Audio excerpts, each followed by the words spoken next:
नमस्कार, मैं हूं आपके साथ सोहेल खान। हमारी खास पेशकश गीता एक तलाश में आपका स्वागत है। बजरंगी भाईजान फिल्म तो आपने देखी होगी। पाकिस्तान से भारत लौटी गीता की कहानी भी इस फिल्म से मिलती जुलती है, जो बचपन में गुम होकर पाकिस्तान में फंस गई थी। गीता भी बचपन से ही न सुन सकती है न बोल पाती है। तत्कालीन विदेश मंत्री सुषमा स्वराज की मदद से 5 साल पहले गीता को वापस भारत लाया गया, लेकिन अब तक गीता के परिवार वालों की खोज लगातार जारी है। गीता को अपने माँ बाप से मिलने का इंतजार है, लेकिन आखिर कब ये इंतजार पूरा होगा और कैसे पूरा होगा? अगले आधे घंटे में इन्हीं सवालों के जवाब तलाशेंगे। जुड़ेंगे कुछ ऐसे मेहमानों के साथ जो गीता को उसकी मंजिल तक पहुंचाने में उसके साथ हैं।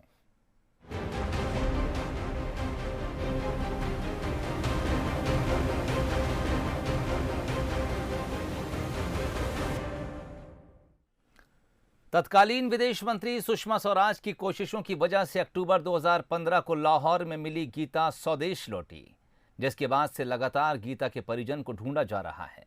गीता को वतन लौटे 5 साल होने को हैं, लेकिन लाख कोशिशों के बावजूद आज तक गीता के परिजन का पता नहीं चला। लेकिन तेलंगाना के एक दंपति ने गीता की उम्मीद फिर से जगा दी है और उम्मीद है कि पाकिस्तान से लौटी गीता के परिजन शायद तेलंगाना के ही रहने वाले हों।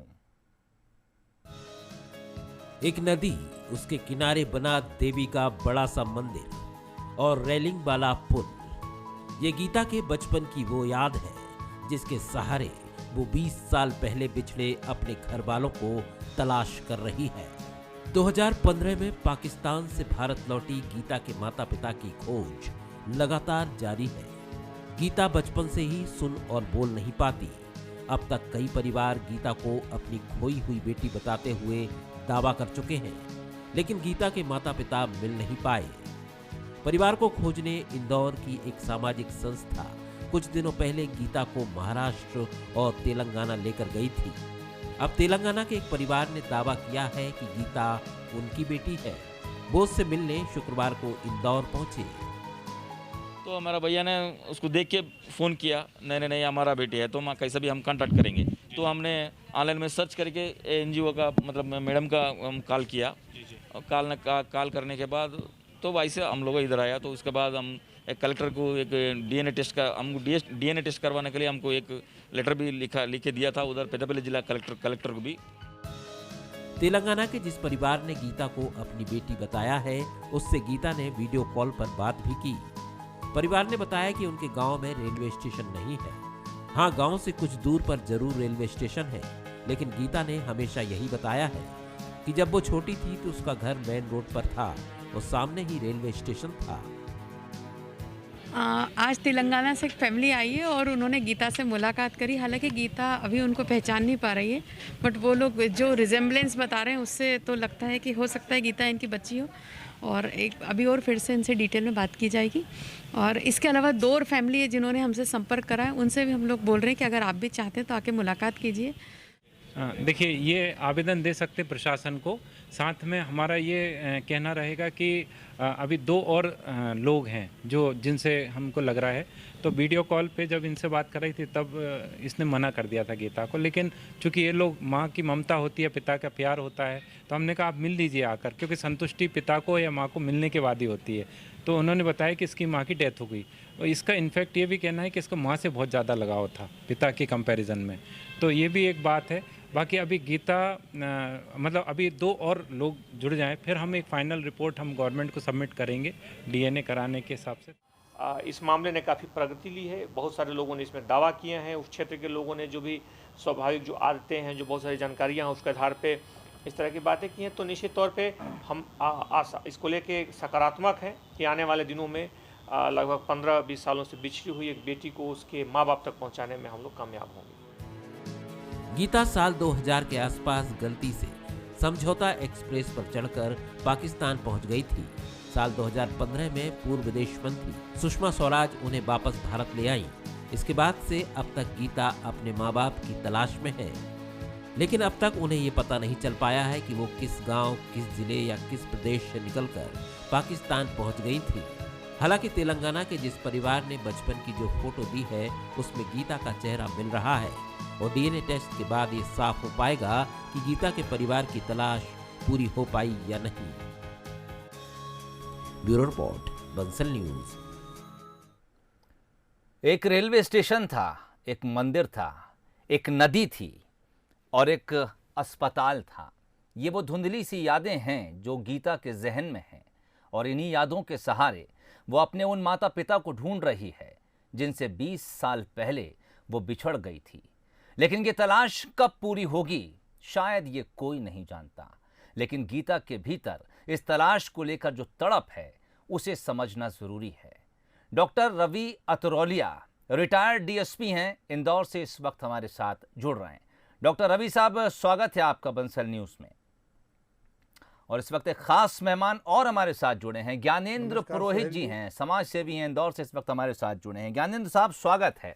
ज्ञानेंद्र जी इसलिए भी हमारे लिए इस चर्चा में खास हैं क्योंकि ये वही शख्स हैं जिनके पास इस वक्त गीता है, जिसकी सरपरस्ती इनके पास है। और ज्ञानेंद्र जी ही गीता को लेकर अभी हाल ही में महाराष्ट्र और तेलंगाना का सफ़र करके लौटे हैं, जिस सफ़र के बाद एक बार गीता के भीतर फिर अपने माँ बाप से मिलने की जो ख्वाहिश है वो परवान चढ़ी है, क्योंकि तेलंगाना के एक परिवार ने ये दावा किया है कि गीता उन्हीं की बेटी, खोई हुई बेटी है। लेकिन अब इसमें कहाँ तक सच्चाई है और क्या वाकई ये दावा करने वाले गीता के असली माँ बाप हैं, अब इसकी जांच की जा रही है। ज्ञानेंद्र साहब, पहले आपके पास आना चाहूँगा क्योंकि इस वक्त कस्टडी आपके पास है। सवाल क्या कुछ होगा आगे, किस तरह गीता की ज़िंदगी चलेगी, लेकिन उससे पहले मैं वो दर्द जानने की कोशिश करना चाहूँगा जो गीता के मन के भीतर है, उसके दिल के भीतर है। एक बच्ची को 20 साल अपने माँ बाप से बिछड़े हुए हो गए और 5 साल से उसकी वो तमाम उम्मीदें परवान चढ़ रही हैं जब से वो भारत लौटी है, लेकिन तलाश आज भी अधूरी है। जी, गीता बेसिकली स्टार्टिंग से ही जब वो पाकिस्तान में कराची में थी, हम लोगों ने वीडियो कॉल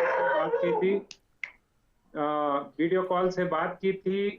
गीता से, और गीता ने स्काइप वीडियो कॉलिंग के थ्रू जब वो कराची में थी हम लोगों को बताया था कि उसके घर के पास मंदिर, नदी और रेलवे स्टेशन, हॉस्पिटल और ये सारी जगह, और उसको लगा था कि इंडिया पहुंचने के बाद तत्काल तलाश होगी। बट उसके आने के बाद फिर थोड़ा सा सरकार का निर्णय था पहले इसको सेटल किया जाए और उसके बाद इसको पेरेंट्स को ढूंढने का प्रयास किया जाए। और अल्टीमेटली हुआ वही कि जब सेटल करने का प्रयास हुआ लेकिन वो सेटल नहीं हुई। उसकी दिली ख्वाहिश यही रही कि मैं खुद तलाशूं अपना घर। और 5 माह पहले जब कोरोना लॉकडाउन का जो पीरियड था 20 जुलाई 2020 को गीता को हमारी संस्था को सौंपा गया, क्योंकि गीता ने वीडियो कॉल करके ये कहा कि हम आपके आना चाहते हैं और आपसे हम चाहते हैं आप मेरी मदद करें, क्योंकि इस सुषमा स्वराज जी का बहुत लगाव था इस बिटिया से, गीता से। गीता बहुत रोती है और हमसे उसका दर्द देखा नहीं जाता, क्योंकि संभवतः 15 से 20 साल का एक फासला है जो गीता बहुत क्योंकि हमारे कस्टडी में रह रही है, काफी दुखी होती है। फिर इशारे से बताती है कि इडली का ये साइन है, मेरे गांव में इडली का ठेला लगता था। और फिर ये बताती है कि मेरे घर के पास बिल्कुल रेलवे स्टेशन है, मंदिर है, नदी है। और अभी जब हम इसको महाराष्ट्र लेकर गए तो बहुत खुश हुई। आज वो यात्रा से एक फायदा सबसे बड़ा ये हुआ कि ये बच्ची बहुत खुश हो गई है, काफी सेटल्ड है। इसको लग रहा है कि अब वास्तव में प्रयास शुरू हुआ है, जो ढूंढने का प्रयास था, जो कि पहले मुझे लगता है होना चाहिए था, लेकिन सरकार के अपनी लिमिटेशंस हैं। तो हम लोग मिलके प्रयास कर रहे हैं सरकार के साथ कि इसको इसका घर मिल जाए। ठीक, गीता के भीतर उम्मीद जागी है। डॉक्टर रवि अतरौलिया साहब हमारे साथ मौजूद हैं। अतरौलिया साहब, क्या आपने इस केस को स्टडी किया है या इसके बारे में आपको जानकारी है? तो मैं ये जानना चाहूँगा आपसे कि क्या हम उन महीनों, उन तारीखों में, यानी इतिहास के उन पन्नों को पलटकर वो चीज़ पा सकते हैं जब समझौता एक्सप्रेस में बैठकर बच्ची पाकिस्तान की तरफ रवाना हुई? क्या उस वक्त उन माँ बाप ने अपनी बच्ची की मिसिंग की रिपोर्ट दर्ज कराई थी या उनका कोई रिकॉर्ड हमारे पास नहीं है? जी, बिल्कुल आपका सही सवाल है। पुलिस का प्रयास यहीं से शुरू होता है। जी, जब गीता अक्टूबर 2015 में हमारी माननीय स्वर्गीय विदेश मंत्री सुषमा स्वराज जी के प्रयास से जी यहाँ पहुंची और उन्होंने इंदौर शहर को चुना, ठीक। क्योंकि इंदौर इस मामले में समाज सेवी भावना में बहुत आगे है। तो गीता को जब यहाँ लाकर एक दूसरी संस्था थी वहां पर उसको रखा गया और उस वक्त पुलिस विभाग से संपर्क जब किया गया जी तो पुलिस विभाग ने उसके सारे डिटेल्स लेकर जो पुलिस की एक्टिविटीज होती है कि वो पूरे ऑल ओवर इंडिया में उन्होंने एक सर्च आउट नोटिस जारी किया कि भाई कहीं पर इस उम्र की लड़की जी मिसिंग की रिपोर्ट हुई हो। तो हम लोगों ने हिसाब ये लगाया था कि 2007-8 जी की पैदाइश इसकी होना चाहिए और 2000 जब 7 साल की थी, मतलब 2015 में ये समझौता एक्सप्रेस से बैठकर चली गई थी कराची। तो हम लोगों ने वही 2014-15 का रिकॉर्ड के लिए उनको सर्च आउट के लिए किया कि आप अपने अपने जिले में पता करें और इस तरह से ऑल ओवर इंडिया हम लोगों ने इसको रिमाइंडर देते रहे। हम इतना ही कर सकते थे और इस प्रयास में अब जब चूंकि मैं आपने आनंद पुरोहित जी जो साथ में आपके हैं जी ये मेरे पुराने मित्र हैं और इनके साथ भी मिलके मैंने काम किया, क्योंकि मैं ब्लाइंड बच्चों के क्षेत्र में काम करता हूँ और ये मूक बधिर के लिए करते हैं, मैं इनसे भी जुड़ा हूँ। और अच्छी बात ये हुई कि उसने जब ये पसंद किया कि मैं आनंद सोसाइटी में रहना चाहती हूँ, क्योंकि ये दोनों दंपति जो हैं श्रीमती आनंद और ये बहुत सेवाभावी इस मामले में। इन्होंने इवन दो के पुलिस के साथ जुड़े रहे, क्योंकि मैं इनके साथ जुड़ा हूं, तो ये इन्होंने तो अगर आपको याद हो कि इस तरह की पीड़ित महिलाएं या जो उनके यौन व्यभिचार उनके साथ हो जाता है, बलात्कार हो जाता है, तो वो ना तो अपनी बात पुलिस को समझा पाती है ना कोर्ट में समझा पाती है। पुलिस की तफ्तीश में अनूठा काम पुलिस की तफ्तीश में क्या कुछ निकला अतरौलिया साहब? जब पुलिस ने उस मिसिंग बच्ची के बारे में जानकारी हासिल की, कुछ रिपोर्ट्स आई क्या? तफ्तीश में, हाँ बता रहा हूँ, वहीं आ रहा हूँ जी। हाँ, अब मैं ये बताना चाहता हूं कि जो दीगर रिपोर्टें आई थी जिलों से सबसे नेगेटिव आई थी और तेलंगाना वगैरह तरफ से जहां से उन लोगों का अभी प्रॉपर रिस्पांस नहीं मिला था।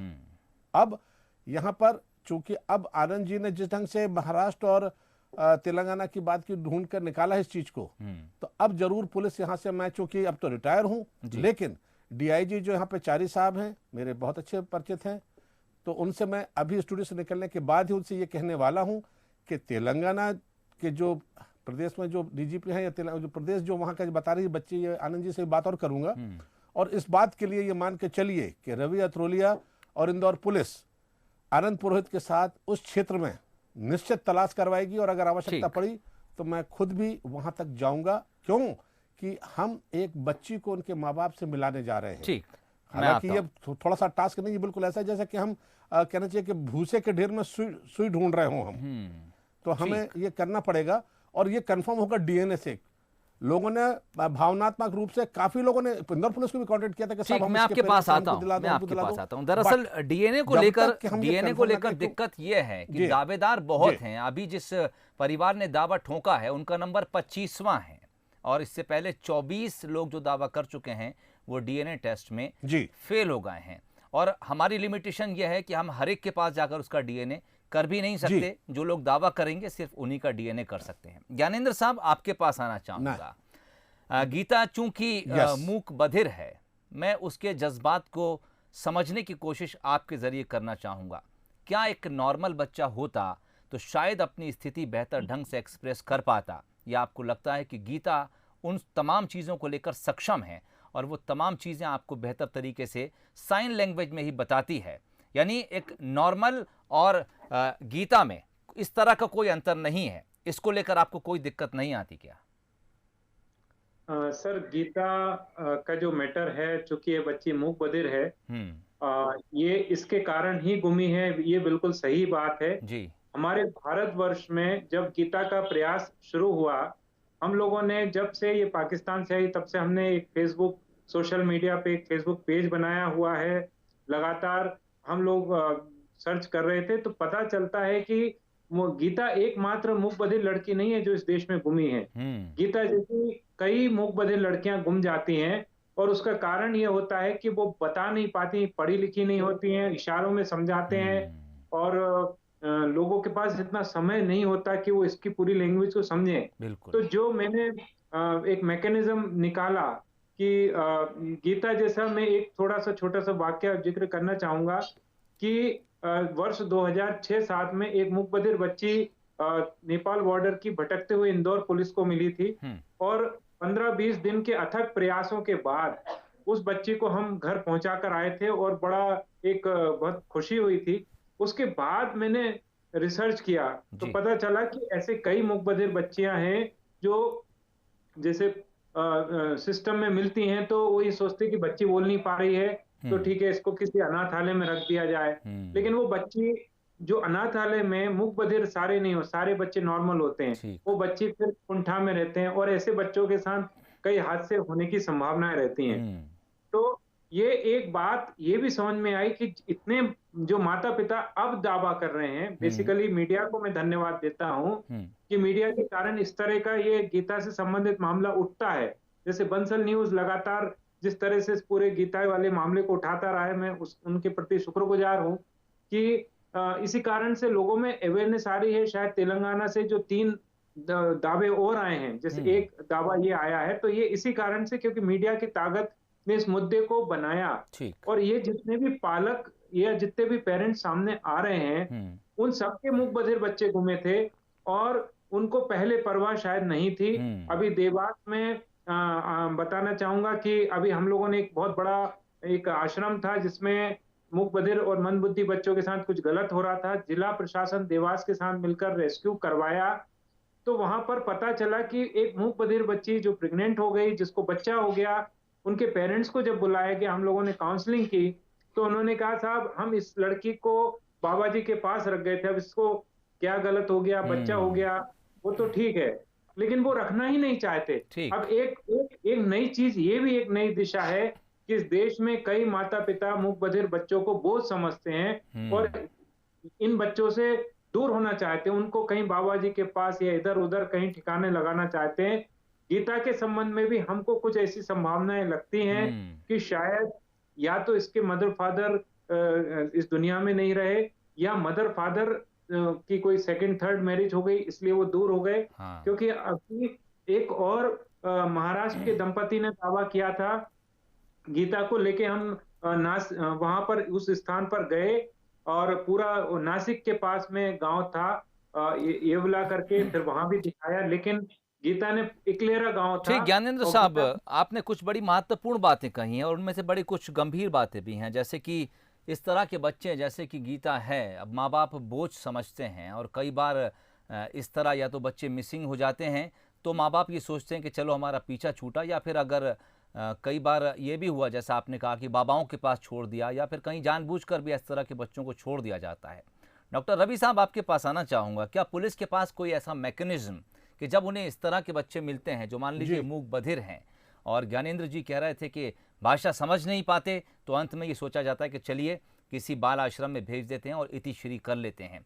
क्या आप लोगों के पास किसी ऐसे सिस्टम की कमी है कि जब इस तरह का बच्चा मिले तो फिर ऐसे एक्सपर्ट को बुलाइए जो साइन लैंग्वेज जानता हो और तफ्तीश को उस गहराई से कीजिए जहां तक आप उस बच्चे के माँ बाप तक पहुंच जाएं, या फिर यहाँ कहीं आप कोई कमी देखते हैं?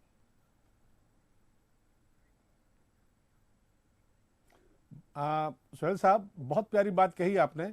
इंदौर पुलिस इस मामले में आगे रही है। मैं फिर बता दूं जी, ज्ञानेंद्र पुरोहित जी को हमने अपने साथ जोड़ा था और थाना तुकोगंज में एक सेंटर बना दिया था जहां पर के ये मूक बधिर बच्चों की FIR हम लिखवाते थे। बहुत बढ़िया। और यही दंपति कोर्ट में जाके उनके बयान को एक्सप्लेन भी करते थे। ये तो ही एक बात। दूसरा काम ये हुआ इंदौर में, जिसको मैं चाहता हूं कि आपके माध्यम से देश के और भी लोग तक पहुंचे ये बात, और पुलिस वाले भी इस काम को करें। ज्ञानेंद्र जी यहाँ पास में बैठे हैं, ये बताएंगे आपको कि हमने इंदौर पुलिस के जवानों के लिए जो ट्रेनिंग सेंटर है वहां पे ये ज्ञानेंद्र जी जाके उनको साइन लैंग्वेज सिखाइए ताकि कभी कोई ऐसा बच्चा मिले तो उसकी बात को पुलिस भी समझ सके। एक्सपर्ट, क्योंकि अब ज्ञानेंद्र जी तो हर जगह भाग नहीं सकते, पहुंच नहीं सकते, लेकिन इन्होंने कुछ ऐसे हैंड्स तैयार कर दिए।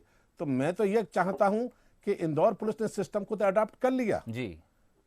मध्य प्रदेश में भी ये लगातार ज्ञानेंद्र जी कर रहे हैं और मैं चाहता हूं कि देश के सभी थानों में अगर वहां स्थानीय जो साइन लैंग्वेज वाले हैं जी, वो थानों पर जाके इन जवानों के पुलिस लाइन में जाके ट्रेनिंग सेंटर, पुलिस के ट्रेनिंग सेंटर में जाके सिखाएं जी, तो ये समस्या काफी तक हल हो सकती है। दूसरी बात, जो अभी आपने एक मुद्दा उठाया कि ऐसे बच्चे जो मतलब के परिवार को बोझ समझ के हट जाते हैं, तो मैं चूंकि ब्लाइंड बच्चों क्षेत्र में काम करता रहा हूँ ज्ञानेंद्र जी मूक बधिर के लिए, तो मैं अब ये सोच रहा हूँ कि ज्ञानेंद्र जी के साथ में मिलकर जी, कुछ ऐसा सिस्टम हम लोग तैयार करें कि जहां पर इस तरह की बच्चियां सुरक्षित जीवन जीते हुए अपने पेरेंट्स को ढूंढने तक वहां सम्मानजनक पूर्वक रह सके। निश्चित ज्ञानेंद्र जी मेरे से बात से सहमत होंगे, मैं निश्चित मिलकर इनसे इस बारे में करेंगे हम लोग। बिल्कुल, ये मैं अच्छी रिटायर हूं और शुरुआत मुझे अच्छा होगी लगता है इस तरह का अगर कि हम किसी जी, के बच्चों को सुरक्षित रखें और उनको उनके परिवार से मिलाएं। बिल्कुल, अगर आप लोग इस तरह की शुरुआत करते हैं बिल्कुल, तो तो हम ऐसा समझेंगे मेरा- कि हमारी आज की मैं चर्चा अभी सार्थक निश्चित है। ज्ञानी से जी, बात करूंगा। ज्ञानेंद्र साहब, स्वर्गीय सुषमा स्वराज की एक चाहत और भी थी, वो चाहती थी भैया, कि बहुत अच्छा काम किया है आप लोगों ने। गीता का घर बस जाए। तो जब तक माँ बाप नहीं मिल रहे, क्या आप इस दिशा में कोई कोशिश करेंगे कि गीता के लिए एक अच्छा सा लड़का देखा जाए और हाथ पीले किए जाएं?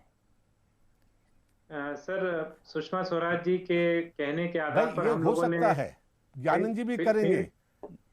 जी, फेसबुक पर हम लोगों ने एक विज्ञापन डाला था गीता के लिए, जी, मैरिज के लिए। जी, जी, पूरे देश भर से करीब 40 से ज्यादा हमारे पास एंट्रीज आए थे और गीता को मिलवाया गया था। और सुषमा जी को एक लड़का पसंद भी आया था, लेकिन गीता को पसंद नहीं आया। और गीता ये कहती है कि मेरे मम्मी पापा मेरी पिटाई लगाएंगे, इशारा करके बताती है। पहले जी, मेरे घर मिल जाए, उसके बाद हम लगातार कोशिश कर रहे हैं। लेकिन अभी वो ये कहती है कि पहले आप पेरेंट्स के लिए ईमानदारी से प्रयास जो होना चाहिए वो करिए। मैं पढ़ाई करूंगी, जॉब करूंगी, फिर बाद में शादी का सोचूंगी। ठीक। तो गीता को इस बात का डर भी है कि अगर बिना माँ बाप के मिले वो शादी कर लेती है तो कहीं ऐसा ना हो जब माँ बाप मिले तो नाराज हो जाएं कि क्यों भाई हमसे बिना पूछे शादी कैसे कर ली। अतरौलिया साहब, जिस तरह की बच्ची गीता है, मूक बधिर है, या फिर जो दूसरे इस तरह के बच्चे हैं जो डिसेबल्ड होते हैं, हम ये भी देखते हैं कि कई बार समाज के भीतर उनके साथ बुरा व्यवहार होता है और कई बार वो हरकतें इस तरह की भी होती हैं जो अपराध की श्रेणी में आती हैं। क्या कोई ऐसा मैकेनिज्म जिसको हम ये कहें कि बहुत पुख्ता है और इस तरह के बच्चों के साथ जब कोई व्यवहार करेगा, दुर्व्यवहार करेगा, तो कड़ी सजा की तरफ हम उन्हें ले जा सकते हैं?